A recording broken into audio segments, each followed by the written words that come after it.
Salutations maître. Je suis Métatron, Seigneur de Lumière, et nous vous accueillons en un vecteur d'amour inconditionnel. Nous traiterons d'un sujet très intéressant en ce moment. Cher humain, la vie ne s'achève jamais. Beaucoup d'entre vous ont peur de mourir, plus que vous ne souhaitez l'admettre. Que vous consacriez ou non beaucoup de temps à considérer la vie après la mort, à un moment ou à un autre vous vous demandez tous ce qui se passera après votre mort, et ce qui vous attendra de l'autre côté. Même ceux qui sont parvenus à la conclusion que plus rien n'existe après la vie physique y ont, ô ironie, beaucoup pensé. Et donc nous souhaitons parler de l'expérience de la mort. Et maître, tandis que vous lisez les mots de cette canalisation, il vous est offert de recevoir de subtils catalyseurs intuitifs, des cônes d'activation qui font partie de la fréquence de cette communication. Ces fréquences sont destinées à vous aider à étendre vos propres aptitudes intuitives. Vos religions patriarcales actuelles vous disent qu'après la mort il n'y a que le paradis ou l'enfer. Nous vous dirons autre chose. Très cher, il n'y a pas de fin inévitable, avec un jugement dernier se traduisant par une récompense ou une punition éternelle. Il n'y en fait pas de fin. La vie est en constante expansion. La mort n'est pas une expérience effrayante à redouter. Ce que vous appelez mort est une renaissance dans votre réalité plus vaste et s'avère en fait être un réveil magnifique. En vérité, la naissance au monde physique est beaucoup plus traumatisante que le retour au royaume angélique. Le passage hors du plan physique peut certes être justement défini comme le retour à la maison. Certaines extraordinaires expansions de réalité accompagnent le fait de se trouver face à un horizon beaucoup plus vaste qui offre bien plus de perception et de compréhension. Au moment de votre décès, votre essence spirituelle quitte le corps physique et entre dans votre forme éthérique. Dans certains cas, vous flottez réellement au-dessus de votre corps et voyez la pièce au-dessous de vous. Vous avez tous fait l'expérience de la mort beaucoup plus souvent que vous ne le réalisez. Votre conscience quitte l'organisme physique de différentes manières, en fonction d'innombrables conditions, telles que la maladie, la sénilité ou un accident, de voiture par exemple, provoquant une mort subite. Dans les cas de sénilité, comme un profond ou maladie d'Alzheimer, la conscience peut tout entière passer dans l'autre monde alors que le corps physique est encore en vie. La mort physique peut aussi se produire graduellement. Pour ceux qui trépassent à la fin d'une maladie, le processus se fera souvent par intermittence, un transfert de conscience fragmenté, au cours duquel des sorties hors du corps suivies de rentrées dans celui-ci peuvent s'effectuer pendant quelques jours avant l'issue finale. Dans ce processus graduel la personne est dans un état élevé, et voit souvent des anges, des guides et ceux de ses bien-aimés qui sont déjà dans l'autre monde. C'est ce qui est souvent choisi pour éviter la peur de la mort. Pour ainsi dire, cela permet une série de sorties de reconnaissance, de brèves explorations de mort imminente, pour permettre aux mourants de se libérer de l'angoisse et de réaliser qu'il n'y a rien à redouter. Ceux qui ont eu des expériences de mort imminente trouvent généralement qu'elles leur ont apporté une grande sensation de paix, et aussi un tel état de lumière et de bien-être qu'ils ressentent quelque résistance à revenir dans le monde physique. Une fois que le seuil est franchi, une transition automatique se produit, et on accède à un état supérieur. Et les états supérieurs ont de nombreux niveaux qui correspondent aux différents champs dimensionnels. Après la mort, les dimensions sont des barrières fréquentielles qui sont peut-être mieux comprises en tant que différentes intensités vibratoires d'états psychologiques. La plupart d'entre vous reconnaîtront immédiatement la transition de votre trépas. Vous serez enchanté de réaliser que vous êtes toujours conscient, bien que mort en termes physiques. Beaucoup d'entre vous seront ravis de découvrir que vous êtes encore vous. Votre compteur intérieur, qui est aussi l'observateur de vos expériences, sera le même que celui que vous aviez dans l'incarnation qui vient de s'achever. Vous conserverez la totale connaissance de cette incarnation et ses souvenirs seront précis et immédiatement accessibles pendant un certain temps. Vous pourrez communiquer avec ce qui compte pour vous dans cette vie-là. Vous réaliserez, bien sûr, que vous n'êtes plus dans votre corps physique. Vous aurez une autre forme, une image qui vous paraîtra physique, mais vous apprendrez très vite que vous ne pouvez pas vous en servir dans le système physique, comme vous le faisiez avec votre corps. La différence entre les deux deviendra évidente, car les vivants ne pourront vous voir et vous serez capable de passer à travers la matière physique. Vous devrez peut-être réapprendre certaines lois de conduite, car il se pourrait que vous ne réalisiez pas immédiatement le pouvoir créateur et entraînant de vos pensées ou émotions dans cet autre monde. Vous serez peut-être stupéfait de vous trouver dans 5 environnements différents simultanément, sans tout d'abord avoir la moindre idée de la raison d'être de cette situation. Au début, vous pourrez ne pas voir de continuité dans le mouvement et vous sentir ballotté d'un endroit à un autre sans rime ni raison, tout à fait littéralement sautant d'une expérience à une autre, et ne réalisant pas que vos pensées vous propulsent aussi vite que vous les émettez. Et donc, tout de suite après la mort, il y a des étapes de réapprentissage et d'ajustement à une nouvelle physique mentale. Il se trouvera une phase durant laquelle vous passerez attentivement en revue votre expérience physique qui vient de s'achever. Après cela, cependant, vous verrez notre expansion naturelle se produire, une fusion d'âme graduelle vous faisant intégrer d'autres incarnations ainsi que des aspects de réalité autres que les vies sur la Terre. Au cours de cette expansion, l'identité de l'âme deviendra naturellement plus vaste et votre forme éthérique changera. Il se pourra que vous choisissiez une apparence correspondant à une vie différente ou un cadre d'âme incluant toutes vos expériences. En de rares circonstances où la mort survient subitement de manière inattendue, comme dans un accident, il y a une très brève période de confusion. Mais cela est rare et ne se produit que si la personne est exagérément attachée à la vie physique et a du mal à s'en détacher. C'est généralement le cas d'âmes moins développées qui estiment qu'elles n'ont pas atteint leur but, ou d'âmes qui se sont tellement attachées à cette incarnation particulière pour des raisons diverses qu'elles ne peuvent accepter la transition. Dans des cas très rares, la personne décédée refuse si catégoriquement d'accepter sa mort qu'elle concentre désespérément son énergie émotionnelle sur le retour à la forme physique. Dans des scénarios de même type, le défunt a pu être aussi obsédé par un but particulier ou un projet inachevé qu'il essaie de le poursuivre pendant un certain temps avant d'admettre que son incarnation s'est terminée. Mais même dans de tels cas, l'évidence finit par s'imposer très clairement. La médiation guidée fournit l'intervention qui, en cas de besoin, permet de réorienter les actions égarées. Et maître, sachez qu'il se trouve certes des guides pour aider chacun de vous à comprendre sa situation au cours de la transition. La plupart d'entre vous passeront dans l'au-delà dans la clarté. Et quand vous n'êtes pas désorienté, vous êtes très souvent accueillis par des parents et amis qui vous ont précédé. Il y a un agrément et une reconnaissance euphorique de ce monde qui crée une sensation de bien-être. Si vous le désirez ou si c'est nécessaire, vous pourrez vous reposer. La phase de repos est une phase de grande expansion au cours de laquelle s'installe une atmosphère de félicité, avec souvent l'impression de flotter dans un champ de brillante lumière blanche doublée de vives couleurs extraordinaires. Vous vous y trouverez dans un état de béatitude et vous adapterez plus facilement à la séparation qui vient de se produire. Mais il vous sera encore possible d'adresser des pensées au plan terrestre. Vous découvrirez que la pensée vous conduit rapidement à ce sur qui ou sur quoi vous vous concentrez. Vous pouvez aller voir des amis et des parents, revisiter le passé, saluer des amis d'enfance et voyager sans interruption dans l'espace et le temps. Vous pouvez revisiter votre enfance, voir l'enfant que vous étiez dans votre famille à Noël, ou parcourir les couloirs de votre collège tel qu'il existait des dizaines d'années avant.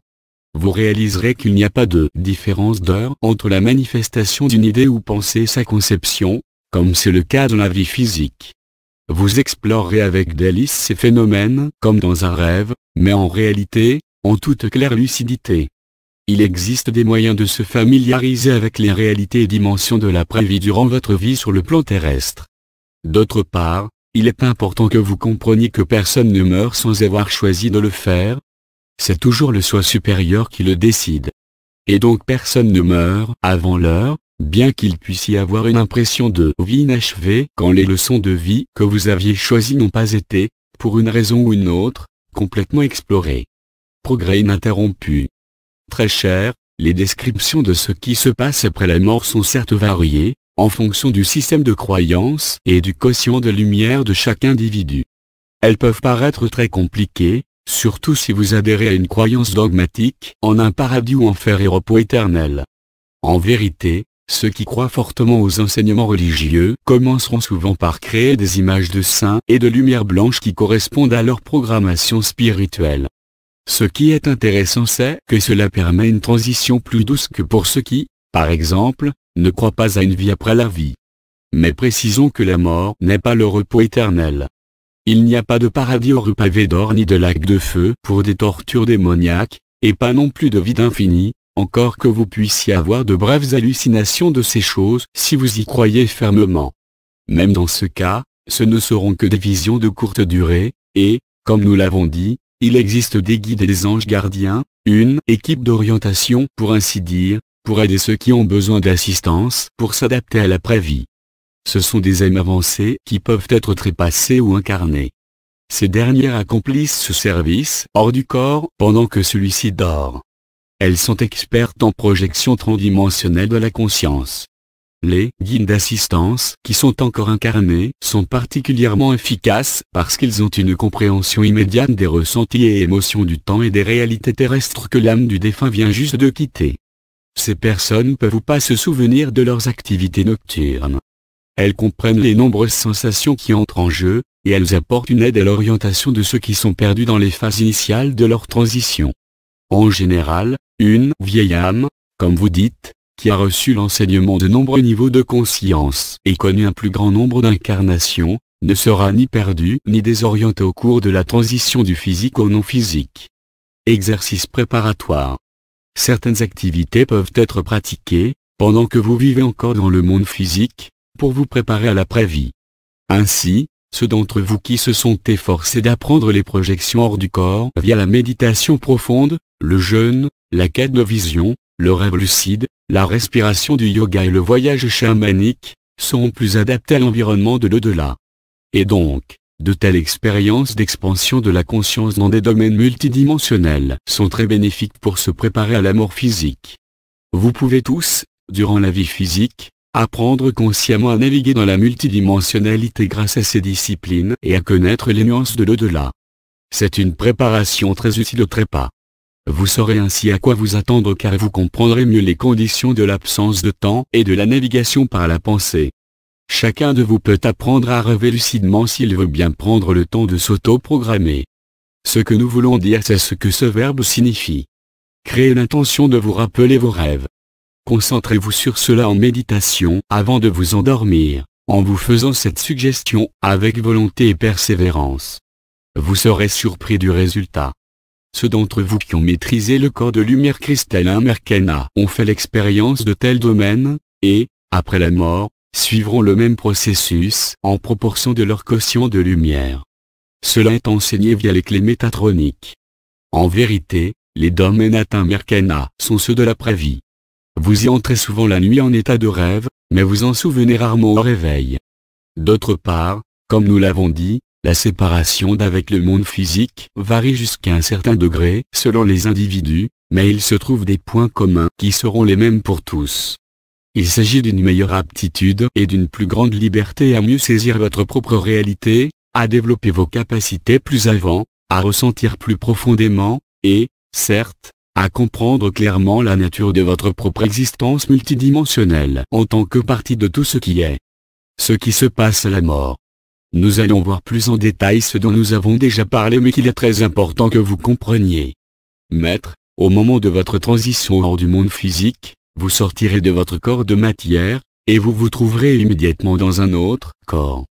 Vous vous apercevrez qu'il s'agit de la même forme éthérique que celle dans laquelle vous voyagez dans les rêves et les projections hors du corps. Vous l'apercevrez comme très confortable et, certes, familière, car, en vérité, vous quittez tous votre corps physique chaque nuit durant votre sommeil. Ce nouveau corps pourra sembler physique, mais vous réaliserez très vite qu'il possède beaucoup plus d'attributs dans son nouvel environnement. La plupart d'entre vous choisiront au début d'apparaître tel que vous étiez dans la vie physique, mais sous une forme plus robuste, notamment comme vous étiez dans vos meilleures années. Vous voyagerez instantanément par la pensée. Par exemple, si vous pensez à quelqu'un que vous aimez, vous serez immédiatement en sa présence où qu'il se trouve. Vous pourrez communiquer avec lui par télépathie. Mais, dans la plupart des cas, il ne pourra ni vous voir ni vous entendre physiquement. Il recevra la communication subconsciemment et pourra ou pas reconnaître la source de cette transmission par la pensée. Vous ne serez pas vu par ceux qui demeurent dans le monde physique.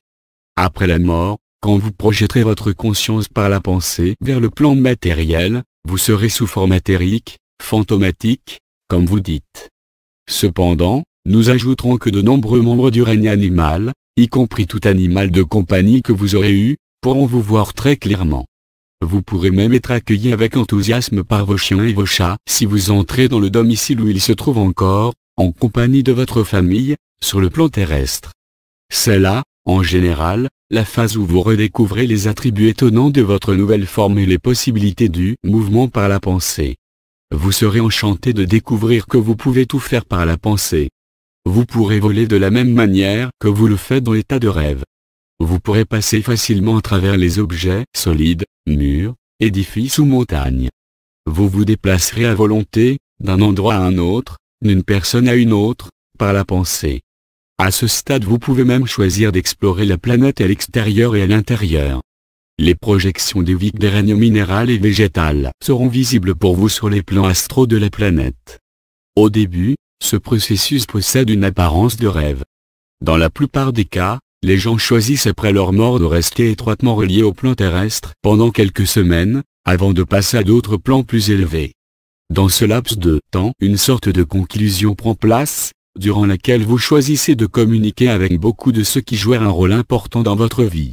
Mais gardez à l'esprit que le temps, tel que vous le concevez, n'existe pas dans le domaine non physique, et donc, après la mort, vous n'aurez pas conscience de l'écoulement du temps linéaire. Bien que l'étroite association et le contact avec le plan terrestre durent 4 à 6 semaines de temps terrestre, vous serez dans le temps présent et aurez totalement oublié la chronologie linéaire. Autrement dit, cela vous paraîtra très bref selon un mouvement naturel de la pensée dans un scénario hors du temps.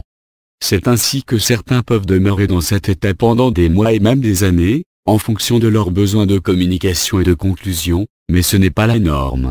Vous ne serez pas surpris d'apprendre que la plupart d'entre vous assisteront à leur propre veillée funèbre et à leurs obsèques. Beaucoup de ceux qui ont eu des expériences de mort imminente disent avoir vu toute leur vie se dérouler devant leurs yeux. C'est là une sorte de confusion entre l'état de rêve subconscient et l'interprétation de l'ego du mental frontal. Plus exactement, votre vie physique, de la naissance à la fin, peut certainement être observée de l'autre côté du voile, mais cela se fait sous forme de passage en revue attentif et non pas en un éclair. C'est un examen délibéré, avec l'aide des guides, qui se fait à un niveau plus élevé que celui où l'on se trouve immédiatement après la mort. Vous ferez tous cette expérience, mais vous pourrez choisir les points essentiels non seulement à examiner mais aussi à revivre. Dans de nombreux cas, l'âme choisira des circonstances où des erreurs furent commises. Vous serez alors guidé dans l'étude d'autres réponses, pour comprendre ce qui aurait pu se passer autrement et comment cela aurait pu aboutir à un meilleur résultat. Un grand apprentissage s'effectue de la sorte. C'est ce que vos textes religieux appellent le jugement dernier. Mais dans cet état, le tourment de la culpabilité ne sera pas ressenti, car vous vous trouverez au-dessus du niveau de la personnalité telle que vous la concevez. Vous réalisez cet examen à partir d'un état supérieur du soi qui est détaché, comme le serait un observateur extérieur en 3D. Cela se déroule dans ce qu'on peut considérer comme un centre d'entraînement. Mais précisons qu'il s'agit d'un état psychologique, pas d'un lieu tel qu'un espace dans la dimension physique. Une fois cette phase accomplie, vous aurez le choix de revenir, de vous réincarner, ou pas. Il existe beaucoup d'autres possibilités si vous décidez de ne pas retourner dans le cycle terrestre. Il se trouve d'innombrables autres univers et galaxies qui offrent d'extraordinaires occasions d'apprendre. La plupart d'entre eux sont très différents de ceux dont vous avez fait l'expérience sur la Terre du système solaire, et très peu sont des réalités physiques. Ceux d'entre vous qui ont atteint des états hautement avancés peuvent se connecter à d'autres domaines, comme Arcturus, les Pléiades ou le système binaire de Sirius. Le cosmos fourmille littéralement de vie, encore que les 3 groupes d'étoiles que nous venons de citer vous soient très familiers et se soient trouvés étroitement liés au système terrestre depuis les temps de Mu et de l'Atlantide. Beaucoup d'entre vous coexistent sur un niveau supérieur d'état de lumière, sous forme de vie photonique. Vous déciderez alors si vous en avez fini avec la dualité ou pas. Et ceux qui n'en ont pas terminé commenceront à préparer leur retour. La plupart des âmes ont des délais entre les réincarnations qui sont fonction de celles des personnes avec qui ils ont été en relation dans le passé. En général, une période de 20 à 40 ans s'écoule avant que le choix de revenir soit définitif. Mais nous vous rappelons que l'absence de temps de l'autre côté est difficile à comprendre pour vos sens physiques accordés au temps linéaire. La date de votre retour dépend, de façon non négligeable, de celle des êtres avec lesquels vous souhaitez interagir sur le plan terrestre. Selon ce processus, de multiples communications s'établissent pour aboutir à des accords et à un planning très élaboré. Il se fait ainsi une reconnaissance d'autres âmes et groupes d'âmes en dualité, Pour conclure ou rééquilibrer des relations, choisir une famille et les leçons permettant de progresser. Vous choisirez le modèle astrologique qui vous permettra le mieux de progresser. Les âmes qui ont opté pour le retour à la dualité doivent passer par une période de formation dans les fréquences non physiques des autres planètes de votre système solaire. Le plan terrestre est pour l'âme la salle d'examen ou l'université de la dualité, mais ce n'est qu'une partie de ce qu'elle doit accomplir. Chacun de vous passera du temps sur toutes les sphères comprises dans votre cursus du système solaire. Cela se fait habituellement dans l'après-vie, en préparation pour l'étape suivante, le niveau suivant d'incarnation. Mais cela peut aussi se produire en partie dans la vie physique durant le sommeil. Chacun de vous sort de son corps chaque nuit en direction de l'après-vie, au cours des phases de sommeil profond, mais vous êtes peu nombreux à vous en souvenir clairement au réveil. Choix du modèle d'âme. Cher humain, ne tenez pas les études sur les étoiles et planètes dans l'après-vie pour du folklore ou une contre-vérité. Ce que l'âme apprend dans chaque séjour doit être efficacement structuré et trouver son expression idéale à travers l'action durant les vies terrestres. Les progrès de l'âme doivent être prouvés en pensée et en action par la manifestation réussie de la volonté dans la réalité physique. Le modèle le plus approprié doit être soigneusement choisi parmi les innombrables arrangements d'étoiles et de planètes qui représentent des modèles d'âme. Les signes du zodiaque sont 12 modèles fondamentaux entre lesquels l'âme fait son choix avant de venir s'incarner de nouveau sur le plan terrestre. Ils représentent le caractère, la personnalité et le mental idéaux. Le sexe, la race et le corps physique font aussi l'objet d'un choix, car ils sont une matérialisation du modèle, une réflexion de l'individualité de l'âme en progrès. Ce que nous vous communiquons là était connu de nombreuses anciennes sociétés plus avancées, telles que Mu, l'Atlantide de la loi de 1, l'Égypte et la Grèce. À la suite de la prédominance et de la prise de contrôle de vos religions patriarcales fondées sur la peur, ces enseignements devinrent pour ainsi dire souterrains et ne furent révélés que dans des enclaves secrètes. Dans votre histoire connue, Platon et Pythagore enseignaient ces connaissances. Plus récemment, ce fut le cas d'Ingarkès, une réincarnation de Pythagore et un aspect de l'essence de Rata. Comme nous vous l'avons souvent dit, le plan terrestre est l'université de la dualité. Mais le domaine terrestre n'est qu'une partie du cursus. Il existe d'autres domaines associés à votre système solaire dans l'après-vie qui alimentent directement l'expérience du monde physique de type dualité/libre arbitre. La Terre de dualité connaît uniquement le libre arbitre, et les choix de chaque entité dominent complètement la manifestation et les buts de la créativité dans ce domaine où règne la loi de cause à effet. La vie en 3 dimensions n'existe que sur la Terre dans votre système solaire. Dans les domaines de l'après-vie, un certain degré d'aide de la part des guides est disponible pour chacun au fur et à mesure du progrès. Cette aide vient d'enseignants dont vous considérez certains comme des maîtres ascensionnés ou des anges. Cela est choisi selon le libre arbitre en accord avec chacun de vos aspects supérieurs, votre soi supérieur lui-même. Ceux d'entre vous qui pensent que l'après-vie est dépourvue de défis devront y réfléchir à 2 fois. Un effort est toujours requis, mais il existe des forces de motivation innées dans la conscience qui permettent cet avancement. Vous ressentirez enfin un puissant désir naturel, un profond besoin de ces enseignements.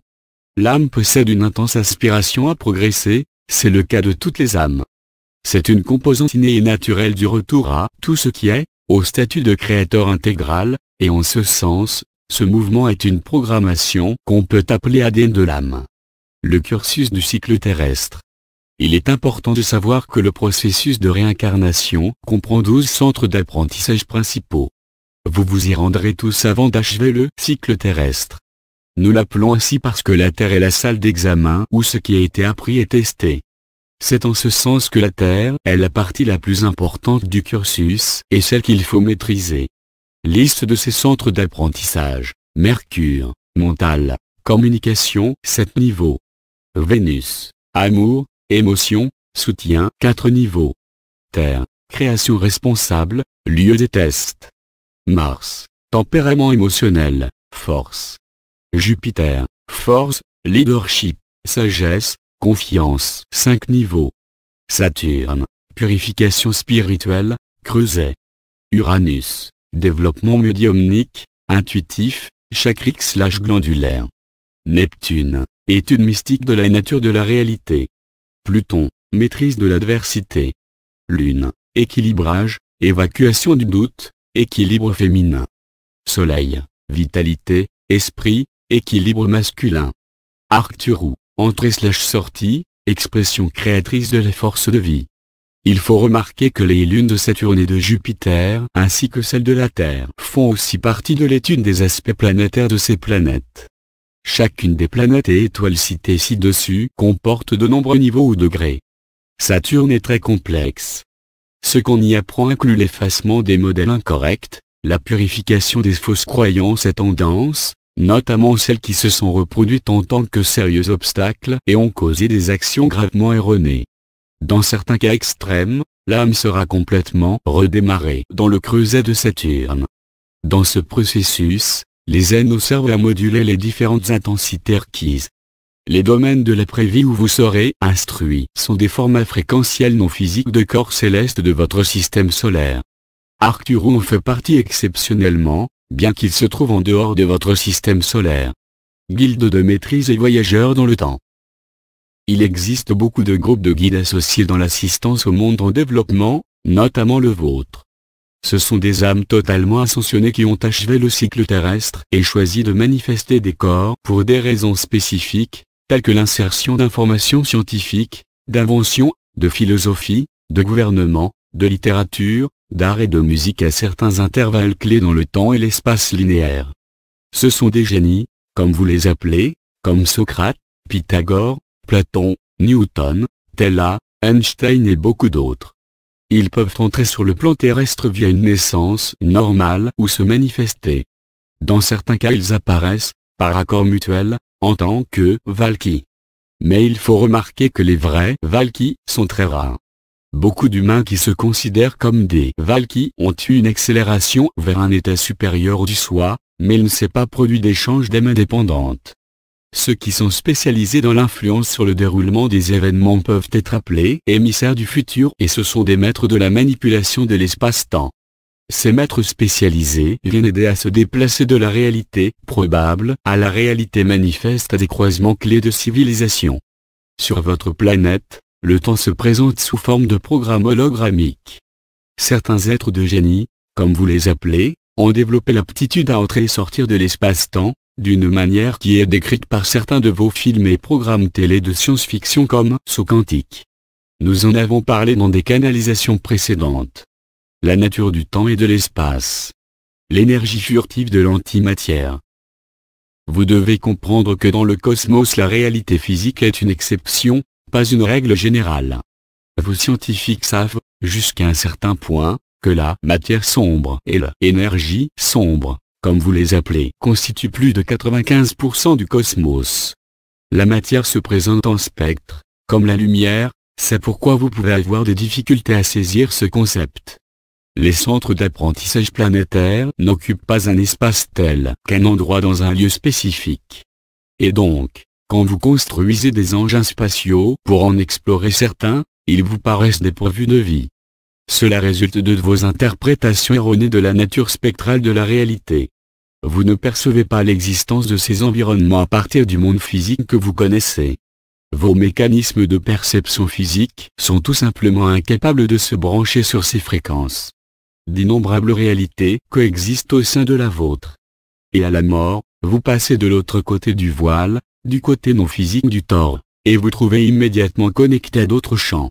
Vous réagissez alors à d'autres lois de la physique correspondant à ces autres réalités qui ne peuvent être perçues par l'appareil sensoriel très limité du monde physique. De l'autre côté, vous pouvez, dans une certaine mesure, revenir à la perception de la réalité physique, mais vous ne pouvez pas redevenir vous-même physique. Et le retour dans le domaine physique se fait selon une fréquence différente qui vous fait apparaître fantomatique, vous rend invisible et incapable de manipuler la matière physique. Il existe, certes, des champs et des barrières d'énergie qui vous tiennent séparés. Tout cela est scientifique, ce n'est pas de la magie. C'est de la physique dimensionnelle, un sujet scientifique connu de vos sociétés avancées du passé, mais pas encore compris dans votre temps présent. Achèvement du cycle terrestre. Nous souhaitons préciser que la réincarnation est nécessaire pour parachever le cycle terrestre.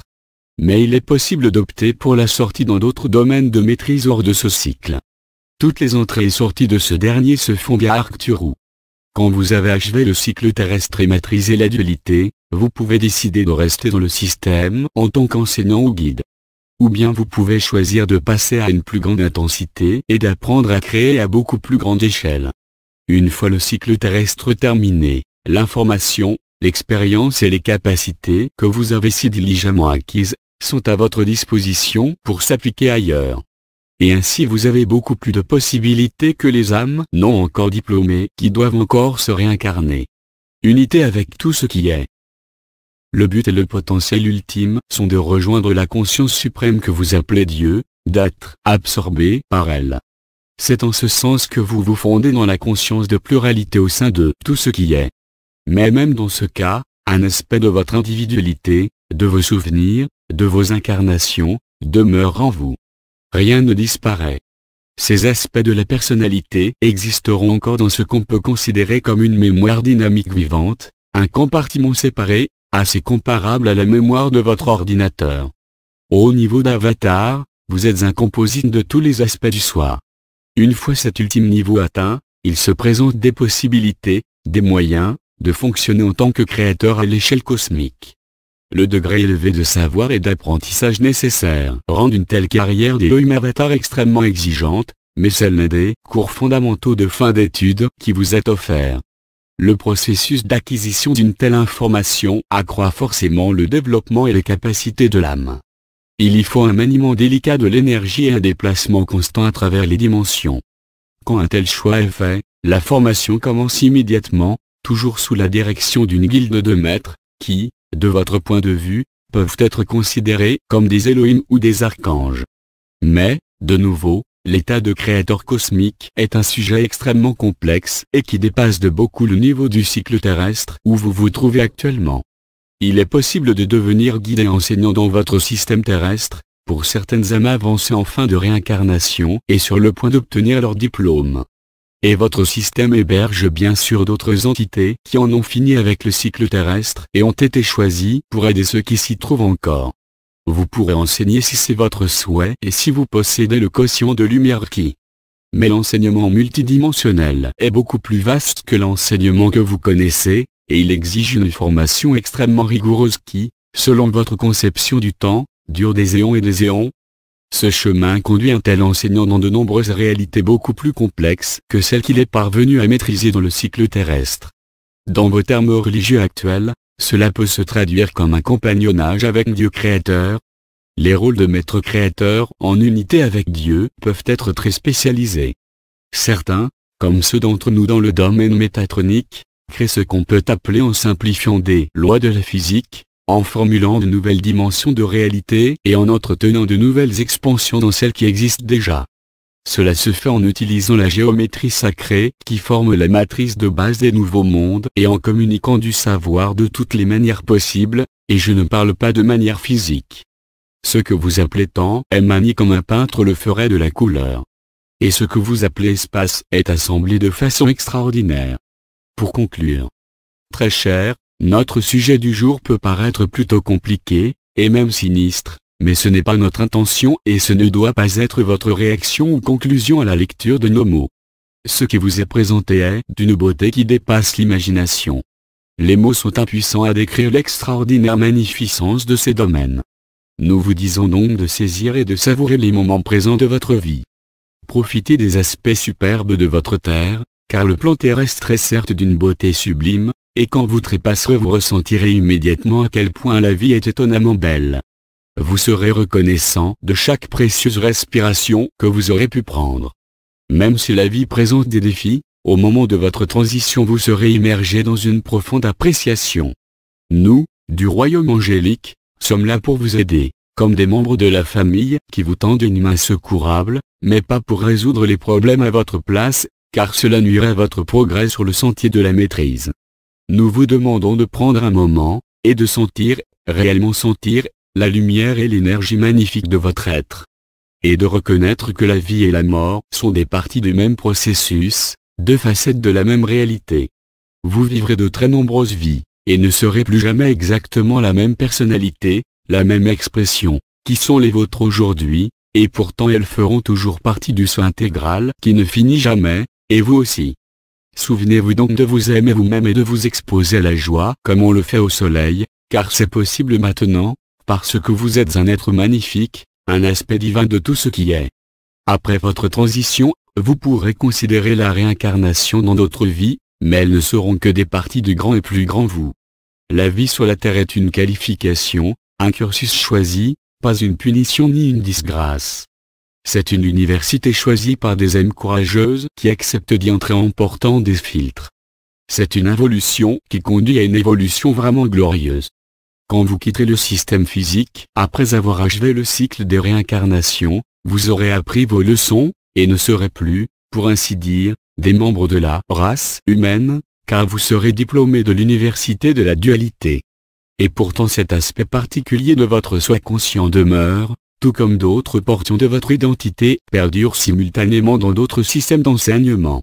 Dans les systèmes plus avancés, les pensées et les émotions sont automatiquement traduites en action, en quelque approximation opportune de la matière.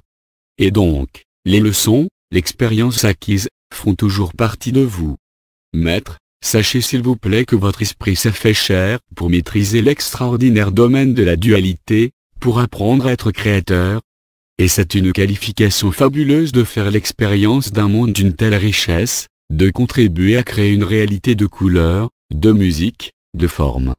Votre esprit s'est incarné sous forme biologique pour enrichir un domaine de conscience sensuelle, pour ressentir l'énergie dans la forme physique. Vous êtes ici pour vous exprimer, vous servir et vous régaler de vous-même, à travers votre corps, votre esprit et votre âme, qui, en tant que trinité, interagissent dans l'unité. Nous vous engageons vivement à saisir l'instant présent, à trouver la joie, à découvrir le bien-être, et à savoir que chaque décision que vous prenez détermine la vie que vous vivez. Je suis Métatron et je partage ces vérités avec vous. Et il en est ainsi.